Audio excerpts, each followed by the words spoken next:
Kamala Harris, une pionnière contre l'ultime plafond de verre. Porteuse d'espoir pour les démocrates, Kamala Harris se lance dans la course à la présidence des États-Unis.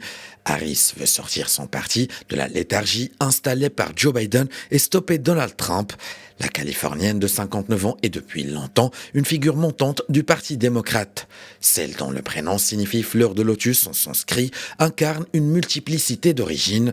Issue d'une famille jamaïcaine du côté de son père, économiste à Stanford, et indienne du côté de sa mère, oncologue à Berkeley, la jeune Kamala a vécu adolescente plusieurs années au Canada après le divorce de ses parents. Pour ses études supérieures, elle revient aux États-Unis. Cette diplômée en sciences politiques et en droit intègre le barreau californien en 1990.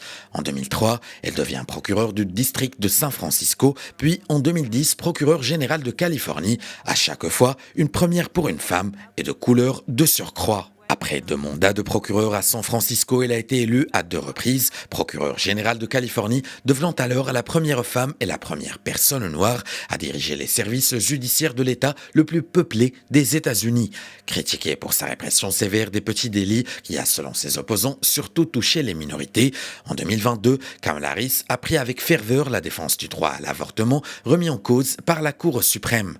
Si Kamala Harris est élue, il y aura pour la première fois une Américaine de la 2e génération à la Maison-Blanche. Son cheval de bataille, c'est le droit à l'avortement. Kamala Harris fait ardemment campagne pour garantir à nouveau l'accès à l'IVG aux États-Unis, ce qui n'est plus le cas dans tout le pays depuis 2022.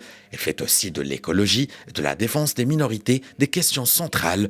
Dans l'antichambre du pouvoir, Kamala Harris deviendra-t-elle malgré tout présidente des États-Unis ?